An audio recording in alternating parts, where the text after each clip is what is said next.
हम उन संसारिकों की बात नहीं कर रहे जो पाखंड और दंभ का नाटक रच कर केवल अपनी वासनाओं की पूर्ति करते हैं।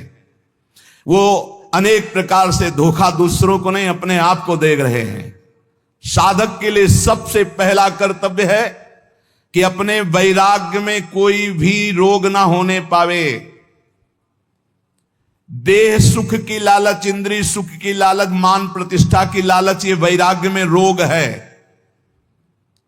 त्याग केला पूज्यते कारणे, सत्संग सोडूनि पूजा घेणे, शिष्य ममता धरो निराहणे, है वैराग्य राजस।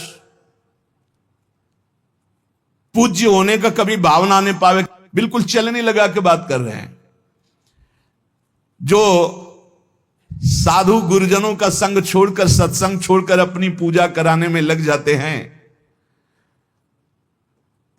नाना प्रकार के विधानों से अपने पैर पुजवाना, अपनी वासनाओं की पूर्ति करना, उनका वैराग्य हवा हो जाता है। विषय भोग इच्छा जिस वैराग्य से निर्मूल होती है उसी को वैराग्य कहते हैं। प्रारब्ध की धज्जियां उड़ा दे उसे वैराग्य कहते हैं। प्रारब्ध से सुख और दुख आता है, ना सुख और ना दुख। सुख दुख समय कृत्वा लाभा लाभो जया जयो, कदम आगे बढ़ाता चला जा रहा है। ना हार की परवाह, ना जीत की, ना लाभ की, ना हान की, ना सुख की, ना दुख की, सत्य मार्ग पर कदम बढ़ाता चला जा रहा है। देखो भाई, साधना का फल है, बहुत सुंदर शब्द है। साधना का फल है भोगों से, संसार से, शरीर संबंधियों से मन का निसंग हो जाना। मन का निसंग हो जाना यह होता है शुद्ध वैराग्य से। विषय भोग, लोक प्रतिष्ठा, ये दुर्भाग्य से प्राप्त होते हैं। दुर्भाग्य से, जिनका दुर्भाग्य है उनको लोक प्रतिष्ठा, लोक मान्यता, विषय भोग अच्छे लगने लगते हैं। प्राप्त तो दोनों को होता है, घोर वैरागी को भी और विषयी को भी। लेकिन वैरागी को अच्छा नहीं लगता, वो निकल जाता है, और विषयी उसी में आसक्त होकर सुख भोगने लगता है। शब्द, स्पर्श, रूप, रस, गंध, ये पांचों किस प्रकार से साधक को ठगते हैं, श्री तुकाराम जी बड़ी सावधानी से बताते हैं। ये यश गीत गाने वालों से बचना चाहिए, शब्द में फंसाते हैं। अरे बचो भाई बचो, अवतार बचो, अवतार तो अवतार है। छठी के दिन, छठवें दिन, छठी जब होती है, अगर मच्छर बैठ जाए तो उसके हटाने की सामर्थ्य नहीं होती। और जब अवतार हुआ तो 6 कोस में उसका शरीर गिरा था। 6 कोस में पूतना का। छठी के दिन पूतना ऐसी राक्षसी थी, देवता भी थर्राते थे। इसे अवतार कहते हैं कि छठी के दिन, छठवें दिन 6 कोस शरीर वाली राक्षसी पूतना का भगवान ने उद्धार कर दिया। वो स्तन में हलाहल जहर लगा के आई थी, और भगवान ने ऐसा नहीं कि पिया नहीं, डट के पिया। भाव को भाव कैसे, भोग तो मेरा लगा रही है। पहली गति पूतना को भगवान ने दी, किसी भी भाव से सही। ये कार्य तो मां करती है ना, दुग्ध पान कराना। तो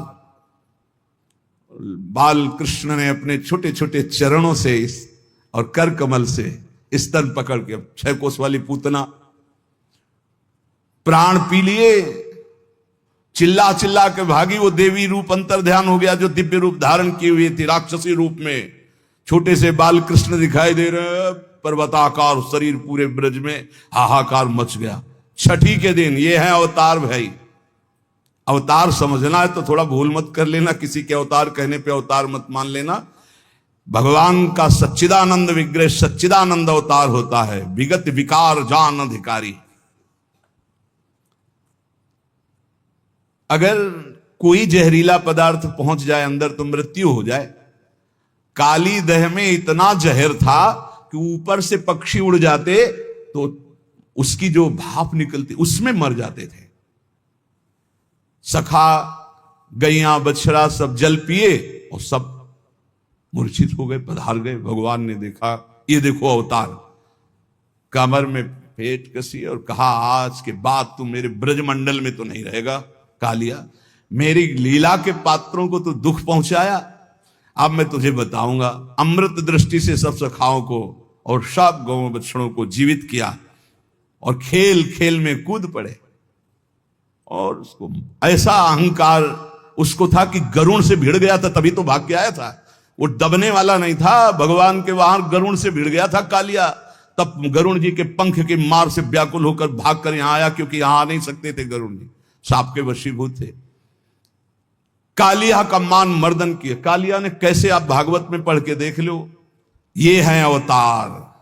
105 फण से फुसकार मार रहा, भारी जहर की, कोई परिवर्तन।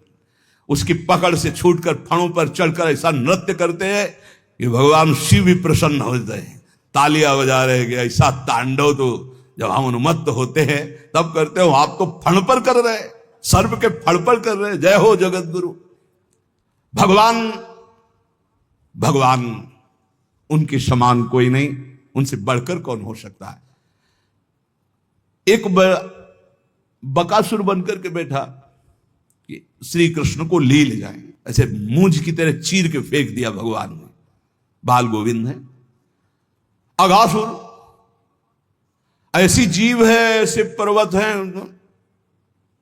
उसकी दाढ़ें ऐसे दिखाई दे जैसे पर्वत के शिखर। जीव ऐसी लग रही भारी गुफा। सब ब्रजवासी सखा घुस गए अंदर खेलने की इरादे। बोले यार कहीं अजगर तो नहीं? बोले होगा भी तो क्या कर लेगा, हमारा कन्हैया है ना। भगवान ने कहा अजगर भी इनको खेलने का स्थान समझ में आ रहा है। अघासुर ने सोचा पूरा परिकर आ गया, बस कृष्ण आ जाए तो हम ले जाएं। भगवान ने कहा जो तुम्हारी इच्छा है कि हम आ जाएं तो आ गए। और गले में जाके अपने शरीर को, अब वो रुंध गया, अब तो उसके प्राण निकल गए। भगवान सखाओं को निकाला। ये भगवान। बाबा आज बहुत कचौड़ी पकौड़ी और गुलगुला और पुआ बन रहे हैं। बोले आज देवराज इंद्र की पूजा। बाबा देवराज इंद्र से क्या, गिरिराज महाराज गोवर्धन जी विराजमान, उनकी तलहटी में हम सबका पालन पोषण हो। भगवान ने जैसा कहा वैसा हुआ। देवराज इंद्र ने कहा हमारी यज्ञ नहीं हुई। बोले कभी नहीं होगी, अब श्री कृष्ण ने मना कर दिया, अब तो गिरिराज जी का पूजन होगा। अरे सामर्थ मेघ, अपार वर्षा, जैसे मनु सृष्टि की प्रलय का समय। सुदर्शन चक्र 84 कोस ब्रजमंडल के ऊपर, कोई नहीं जान पा रहा। गिरिराज जी को उठा लेना, आसपास भगवान शेष का ऐसा मंडल की एक बूंद पानी गिरिराज जी की तलहटी में, जो गिरिराज जी उठाने पर जगह बने, वहां अगर पानी भर जाता तो डूब के मर जाते। तो आसपास शेष जी, किसी को पता नहीं, मेड़ शेष जी की, और ऊपर से सुदर्शन चक्र का तेज संपूर्ण जल को भस्म कर रहा है। और भगवान 7 दिन 7 रात 21 किलोमीटर गिरिराज, ये भगवान है। हम कह रहे हैं 5 किलो का बांट, जिनको कहा भगवान का अवतार 5 किलो का बांट, ऐसे 7 दिन 7 रात्रि धारण करके देखो, 5 किलो का केवल 21 किलोमीटर के गिरिराज जी अब हैं। और उस समय तो और विशाल स्वरूप। भगवान सिर्फ भगवान है, भगवान ही भगवान है। जैसे तरंग है, वायु विकार हटा समुद्र हो गई, इसमें कोई संशय नहीं। पर तरंग समुद्र नहीं प्रकट कर सकती, समुद्र करोड़ों तरंग प्रकट कर सकती, इतना अंतर है। अंतर होते हुए भी अंतर नहीं है, और अंतर ना होते हुए भी अंतर है, ये बात समझ लिया जाए। तो कह रहे शब्द के फांस में माया फांसती है। एक पौंड्रक वासुदेव था, उसके 4 राजा मित्र थे। उन्होंने कहा तुम तो अवतार हो। हाँ, तो बोले वासुदेव के तो 4 भुजाएं हैं जो भगवान को, तुम्हारी तो 2 ही हैं। तो 2 उसने लगवा ली, यंत्र फिट करवा लिया, 4 भुजा हो गई। और गरुण भी बनवा लिया, जैसे वायुयान नहीं होते, तो ऐसी सब उस समय भी तकलीकी की कि गरुण भी बनवा लिया, सुदर्शन चक्र भी। और भगवान के पास खबर भिजवा दी। वो काशी नरेश सब से कहते तुम तो भगवान का अवतार हो, वो तो नकली असली तुम हो।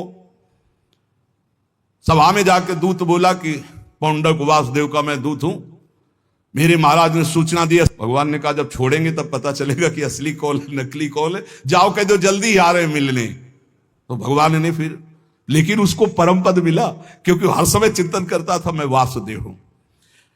तो ये जब स्तोत्र अपने प्यारे लगने लगते हैं तो जान लो माया के शब्द ने मार दिया। शब्द स्पर्श रूप रस गंध, श्री तुकाराम जी कह रहे हैं। अब उसे दूसरी बात अच्छी नहीं लगती, बस वही आदमी अच्छे लगते हैं जो स्तुति सुनाने वाले हों। ये जो नाना प्रकार की सुख सुविधाएं हैं, ये मत समझो कि बड़े भाग्य हैं। फांसी भेज रही माया, शब्द स्पर्श रूप रसगंध, तुकाराम जी कह रहे हैं। अब अगर एक भी निंदा होने लगे उसकी तो स्तुति सुनने वाला वो भगवान अवतार अब द्रोह कर लेता, गया परमार्थ गया, परमार्थ का शब्द गया। परमार्थ का शब्द है करत जे अनसहन निंदक तीनों पे अनुग्रह कियो। एक बार एक बड़े भाग्यशाली टटिया स्थान में उस समय पूज्य श्री राधा चरण दास जी महाराज विराजमान थे। चंदन का पलंग बढ़िया, असली चंदन का। महाराज हाँ बिहारी जी शयन करें, ठीक। अब दूसरे दिन प्रशंसा, महाराज पलंग का प्रयोग किया। 10 आचार्य हैं ऊपर, क्रम बाई क्रम आचार्यों का संत। फिर प्रसादी कभी 10 दिन बाद फिर गाड़ी खड़ी हुई। महाराज कैसा रहा पलंग बताते, वो बोले पलंग ले आओ, उसको जलवा दे ऐसा। और बोले सुनो अब आज के बाद तटिया स्थान में मत आना। तुम क्या समझते हो पलंग दोगे तुम भाटगिरी करेंगे, तुम्हारी जय जयकार, तुम्हारा यश का। अरे वाह भाई बहुत बढ़िया पलंग, अरे ठाकुर जी के लिए आचार्यों के लिए दिया, हो गया बस। बार बार आके पूछते हो कैसा रहा पलंग, कैसा रहा पलंग, ऐसा पलंग, और दिया सराय लगा। जो अपने वैराग्य की सुरक्षा, हमने दर्शन किए पूज्य श्री राधा चरण दास जी महाराज, दंडवत जय बिहारी जी महाराज, बस मालय चल रहा है। 1-2 मुट्ठी चना फुला करके वही पाना, वैभव तो आप भी देख रहे हो। बाकी बिहारी का कोई वैभव कमजोर है। आसपास इकट्ठा होने वाले लोग बढ़िया आसन, स्वर्ण जटित पलंग, पहनने के लिए कीमती कीमती कोट, ये वस्तु ये वस्तु ये वस्तु, देवी देवताओं के समान भोग। देखो पहला जो सुंदर सैया, सुंदर पोशाक, सुंदर पहनने ओढ़ने के, ये हुआ स्पर्श सुख।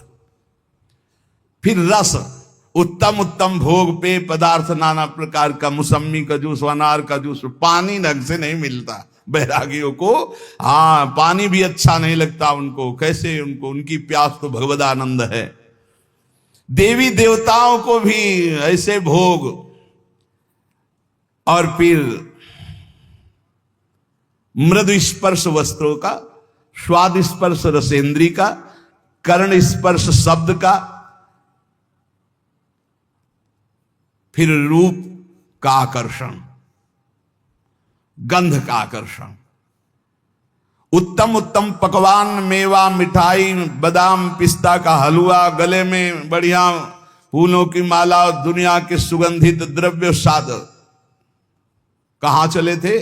शब्द स्पर्श रूप रस गंध पर विजय प्राप्त करने, माया ने कहां फंसा दिया। तुकाराम जी बिल्कुल एक एक चीज में छन्नी लगा के बोल रहे हैं, साधक बिल्कुल सावधान।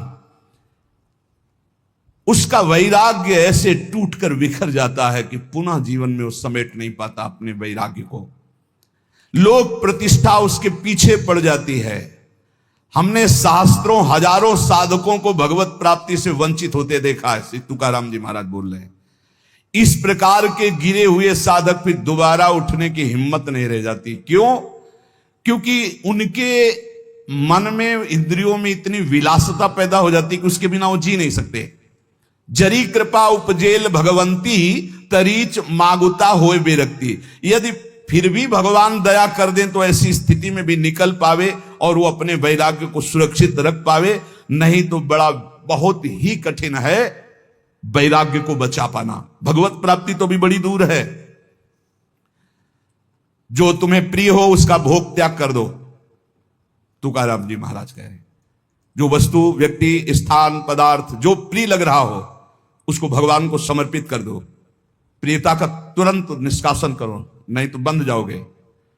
और सत्संग में स्थिर भाव से बहुत सावधान होकर एक एक शब्द पकड़ो, वही बचाएगा तुम्हें।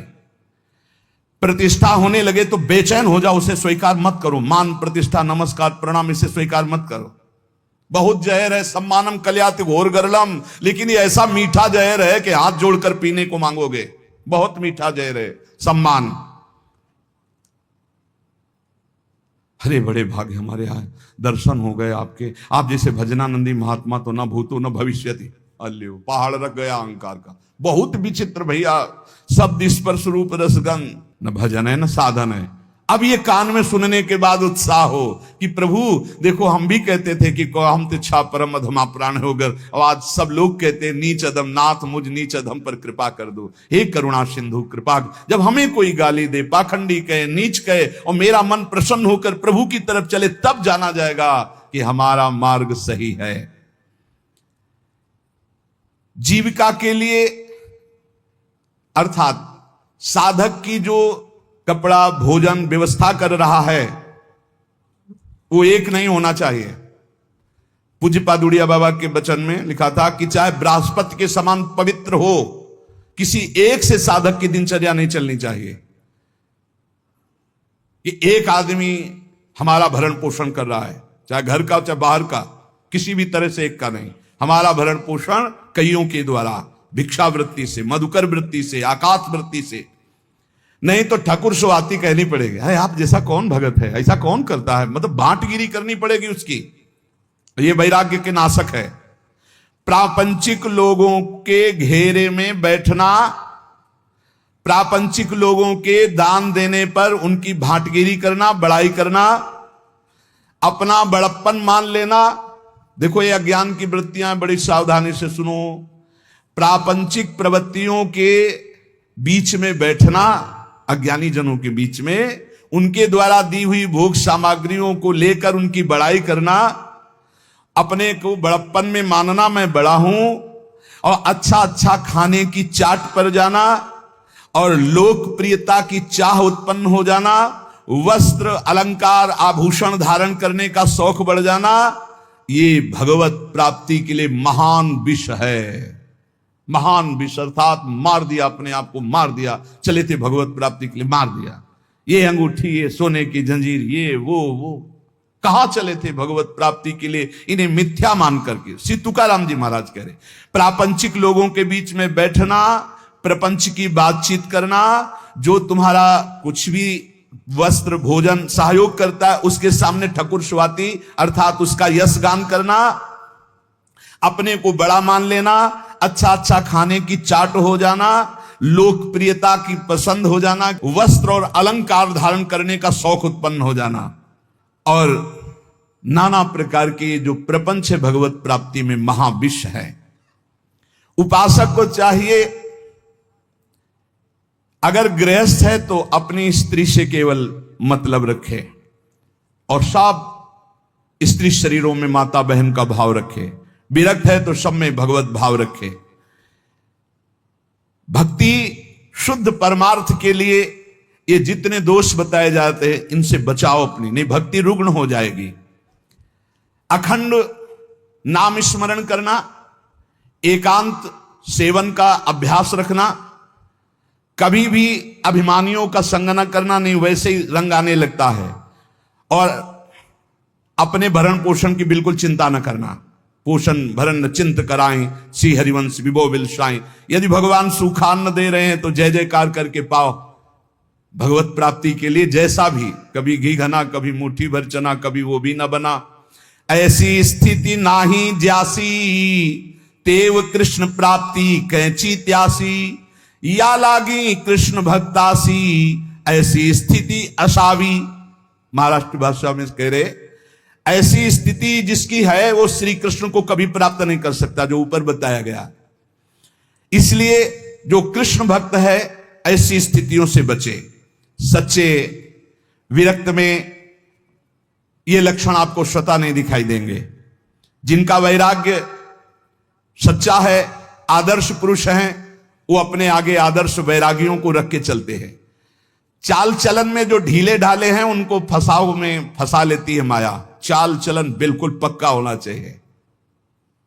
एक संत भगवान बैरागी एक बार भोजन पाते थे, एक आश्रम में गए, वहीं थे, उनको गाय का एक गिलास दूध दिया गया। उन्होंने हाथ जोड़ा और कहा कि हमारा नियम है एक बार केवल आहार करते हैं। तो स्वामी जी दूध से क्या होगा, हमारा नियम है हम एक बार आहार, शुद्ध गाय का दूध, इसमें ऐसी डांट लगाई कि नजदीक नहीं हुए। वही उदर भरण पोषण, वही शरीर की पुष्टता, वही खान पान की बात, कोई ब्रह्म चर्चा की। जब एक बार कह दिया कि एक बार आहार शरीर में डालते, ये क्या विषयी पुरुषों के जैसा बार बार दूध ले लो दूध ले लो, डांट दे। एक खीर दोबारा एक चम्मच परोस दी तो प्रहार कर दिया, थप्पड़ मार दिया। भक्तमाल जी में आता है। नहीं, साधु अपनी निष्ठा अपना, उसमें प्रियता नहीं, शरीर भोग के लिए प्रियता नहीं। जिनका लुजलुजा स्वभाव होता है, जिनकी चलन चाल ढील होती है, उसको माया फंसा लेती है। इसलिए बैरागी, कैसा बैरागी होना चाहिए? नारियल के फल जैसा, अंदर एकदम मलाई जैसी कच्ची गरी, ऊपर देखो झूठ कठोर खप्पर, बस ऐसा ऊपर से ऐसा झाकर नजर आना चाहिए कि भैया नजदीक, और अंदर माला माल, अंदर एकदम हृदय कोमल। श्री तुकाराम जी कहते हैं जिसका ज्वलंत वैराग्य होगा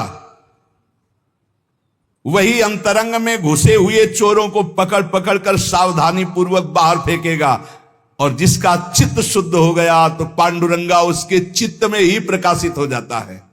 इसलिए साधक सदा चौकन्ना रहो। बहुत देखना, बहुत सुंदर बात करें। चौकन्ना कैसे? जैसे मार्ग भयावह हो तो बिल्कुल सावधान, कोई आगे पीछे प्रहार करने वाला तो नहीं है, ऐसे साधक चले। मन सरपट भागने वाला घोड़ा है, वैराग्य उसकी लगाम है, और चाल उसकी देखते रहना साधक का कार्य है, और काबू में करके उसको वश में रखना वैराग्य के द्वारा मन में। जिसका मन वश में नहीं उसके सब साधन व्यर्थ हो जाते हैं। तुकाराम जी महाराज कहते हैं आपकी साधना का आपको फल मिला है, उसका फल है मन। मन कैसा है आपका? मनोनिग्रह सबसे बड़ा साधन है। मनोजय ही अगर नहीं हुआ, मन पर विजय प्राप्त नहीं की, तो बड़ी बड़ी तपस्या, बड़े बड़े अनुष्ठानों के फल को नाश कर देता है, ऐसे आचरण करा देता है। बड़े बड़े वीरों को चारों खानों चित्त पलटा दे, ऐसा बलवान मन है। इसलिए बड़े बड़े पंडितों को ज्ञान के शिखर से गिराने की ताकत रखता है मन। इसलिए चौकन्ना रहे साधक, तुम्हारा मन बड़ा बली दुश्मन है, दुर्जय है, दुर्धर है। तुकाराम जी कहते हैं बड़े बड़ों को इसने चौपट कर दिया, मैंने देखा है। इसलिए विषयों की तरफ दौड़ लगाने वाले इस मन के ऊपर आसन लगा लो, और इस करामाती मन को भगवान नाम में ऊपर आसन लगाने का मतलब हर समय नजर जाएगा कहां? राधा राधा राधा राधा। मांगे परतवी तो बली, सूर एक भूमंडली। जिसने इस भागते हुए मन को वश में कर लिया, भूमंडल में उसके समान कोई योद्धा नहीं है। सबसे बड़ा सूरवीर वही जो मन को वश में कर ले। श्री तुकाराम जी महाराज कहते हैं मन पर विजय प्राप्त नहीं किया तो तुम्हारा परमार्थ मिथ्या हो जाएगा। कैसे मिथ्या हो जाएगा? 50 वर्ष ब्रह्मचर्य रहे, 5 मिनट चूक हो गई, सब मिट्टिया मेट हो गया, परमार्थ का पथिक। 50 वर्ष से तुम्हारी जय जयकार हो रही, 5 मिनट कोई गलत काम हो गया, सब ये थूकने लगेंगे। हे, इनकी श्रद्धा जानते हो कैसी होती? जैसी हवा चली पत्ता वैसे ही भाग जाएगा। इन पत्तों को मत समझो कि आपके हैं। क्या स्थिति उनको कुछ पता नहीं, वो तो हवा चली है। अनुकूल हवा चली तो जय हो, प्रतिकूल चली तो कोई दिखाई नहीं देगा। तुकाराम जी कहते इस पर विश्वास मत करो कि इससे तुम्हारे वैराग्य तपस्या का फल है। ये नहीं है तपस्या वैराग्य का फल, मनोजव है, मन पर विजय पर। ये सच्चाई बिल्कुल चलनी लगा के बात कर रहे हैं, अगर समझ पावे तो। थोड़ा कड़ुआ है क्योंकि इसमें मिलावट नहीं है, बड़े सिद्ध महापुरुष हैं। सार्वभौम राज्य प्राप्त करने वाले चक्रवर्ती राजा की भी अपेक्षा महान बलशाली राजा वो है जो अपने मन पर विजय प्राप्त कर लेता है। इसलिए साधु की देश विदेश सब जगह सम्मान और मान्यता होती है, क्योंकि वो मन विजयी होता है। हमारे इस पुण्य भारतवर्ष देश में असंख्यों जीव पैदा होते हैं, असंख्यों मर मिटते हैं। बहुत से राजा हुए, बहुत से रंग हुए, चले गए, पर भीष्म, हरिश्चंद्र, प्रहलाद, हनुमान, भरत, तुलसीदास जी, मीराबाई, रामदास, एकनाथ, ज्ञानदेव, छत्रपति शिवाजी, अहिल्याबाई, ये बड़े बड़े जिनका नाम इतिहास में जय घोष किया, ये सब मनोजयी, मन पर विजय प्राप्त की। इनके समान कौन हो सकता है? जिसने मन पर विवेक की जीन कस दी और वैराग्य की लगाम लगा करके और भगवत चिंतन रूपी आसन जमा कर बैठ गया, वही मन पर विजय प्राप्त कर सकता है। विवेकवान, भजनानंदी, वैराग्यवान। प्रहलाद जी ने अपने पिता से कहा, पिताजी तुम अपने को बहुत बलवान समझते हो, लेकिन मैं तुम्हें बहुत निर्बल देख रहा हूं, क्यों निर्बल देख रहा हूं? क्योंकि तुम अपने चित्त में बैठे हुए द्वेष को नहीं निकाल पा रहे हो, असुर भाव को नहीं निकाल पा रहे हो। आपका ये शत्रु है। समम मनो धत्स्व न संति विदिशा। तुम मन में समत्व तो नहीं ला पा रहे, द्वेष बैठाले हुए हो, इसलिए सबसे कमजोर हो आप। ये उच्छृंखल कुमार्गगामी भागने वाले मन को साधक हर समय चौकन्ना होकर नजर रखता रहे, नहीं तो ये कमाई हुई भजन की पूंजी लुटा देगा। योग वाशिष्ठ, श्रीमद् भागवत, एकादशी स्कंद और भी बहुत से ग्रंथ मनोनिग्रह पर ही ज्यादा ध्यान देने की बात दी गई है। भिक्षुक गीत में हमारे सुख दुख का कारण कोई दूसरा नहीं हो सकता, हमारा मन ही है। ना कोई देवता है, ना कोई कर्म है, ना कोई काल है, ये मन ही हमारे सुख दुख का कारण है। मन में अनंत वृत्तियां उठती हैं भोगों की, उनको जो मिटा दे वही महात्मा है। दान धर्म यम नियम कर्म ज्ञान व्रत तपस्या, इन सब का फल है मन का शांत हो जाना, निर्मल हो जाना। अगर नहीं हुआ तो सब चौपट कर देगा ये तुम्हारा दान धर्म यम नियम कर्म ज्ञान व्रत तप, सब चौपट कर देगा ये मन। परो ही योगो मनसा समाधि, मन का समता में युक्त हो जाना, भगवदाकार हो जाना ही परम योग है। जिसका मन शांत है, जिसका मन स्थिर है, जिसका मन भगवान में लग गया है, उसके सारे तीर्थ दान आदि का फल प्राप्त हो गया। अगर नहीं लगा तो कुछ नहीं प्राप्त हुआ। इंद्र, चंद्रमा, ये सब मन के द्वारा ही कलंकित हुए हैं। 1000 भग शरीर में थी देवराज इंद्र के महात्मा गौतम जी के शाप से, और आज भी चंद्रमा में कलंक है गुरुपत्नी गामी का। ये सब मन का ही खेल हुआ। ऐसे दुर्जय मन पर जो बड़े बड़े देवता विजय नहीं प्राप्त कर सकते, मानव देह में विजय प्राप्त करने का अवसर है। ये बलवानों का बलवान है, ये समय से नहीं मरता। जैसे समय से शरीर कमजोर हो जाता है, ऐसे मन कमजोर हो जाएगा, बोले नहीं। मन शरीर रोगी होने पर भी नहीं कमजोर होता, मन बुढ़ापा होने पर भी नहीं कमजोर होता, शरीर कृश होने पर भी मन कृश नहीं होता। मन को बस में करना होता है वैराग्य से, भजन से। जेविम हिरेनी हीरा चिरीजे तेविम मने जी मन धीरीजे। जैसे हीरे से हीरा चीरा जाता है, ऐसे इस सात्विक मन से कामी मन को मार दो। मन का 2 प्रकार होता है। जैसे एक मन कहता है कि कर लेते हैं, एक मन कहता है नहीं करते, ये चोरी है, अगर चोरी करेंगे तो फंसेंगे पिटेंगे। और अगर कुमार्गगामी मन जोर पड़ गया तो सत मन की बात नहीं मानता। बोले जैसे हीरे से हीरा चीरा जाता है, ऐसे सत मन से असत मन को काट दो। हीरे से हीरा चीरा जाता है, वैसे मन से मन को जीत लो। कभी कभी मन को पुचकारना भी चाहिए, हरि गुरु के भजन में लगाने के लिए इसको दुलार भी करना चाहिए। ए मन, इतना भजन कर लो, फिर तुम जो कहोगे हम वो बात सुनेंगे, पहले हमारी बात सुन लो। मना सज्जना भक्ति पंथेंची जावे। ए मन, तू भक्ति के रास्ते पे चल, बड़ा आनंद आएगा। मन को मनाओ, मना मना करके नाम जप करवाओ, मना मना के भगवत मार्ग में चलाओ। ये चंचल और दुर्निग्रह है। अर्जुन जी ने भगवान से कहा कि इसको कैसे वश में किया जाए, तो भगवान ने बताया अभ्यासेन तु कौन्तेय वैराग्येण च गृह्यते। ये मनोजो का उपाय स्वयं साक्षात सच्चिदानंद जगत गुरु भगवान श्री कृष्ण ने बताया कि मन पर विजय कैसे प्राप्त करे, तो अभ्यासेन तु कौन्तेय वैराग्येण च गृह्यते। श्री तुकाराम जी वैराग्याचिये आधारे जरी लाविले अभ्यासाचिये मोहरे तरी केतुलेनि एके अवसरे स्थिरा बेलो यया मनांचे एक निके जे देखिले गोडी चिया ठाया सोके महाणोनि अनुभव सुखंची कवति के दाविंती। वैराग्य के सहारे सहारे इस मन को वश में किया जाए, इसको बार बार अभ्यास में लगाया जाए। नाम जप, स्तोत्र गायन, पद गायन, ठाकुर सेवा, सत्संग, इसे अभ्यास कहते हैं। और वैराग्य जहां जहां भोगों से जाए बार बार उसको हटाओ।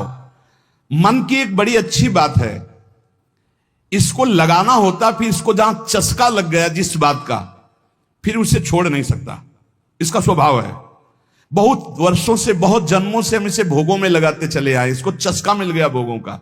अब श्री भगवान की तरफ लगाते हैं, अब ये लगता नहीं, बार बार लगाइए, लग जाएगा। भगवान ने कहा अभ्यास और वैराग्य। अभ्यास है बार बार नाम जप में लगाना, पद गायन में लगाना, समय से सत्संग में आ जाना, बार बार सत्संग सुनना, बार बार नाम जप। तो ये अभ्यास, हमारा अभ्यास योग युक्तेन है। जब हम अभ्यास योग से युक्त होते तो हमारा चित्त फिर जाने नहीं लगता है, धीरे धीरे वो शांत होने लगता है।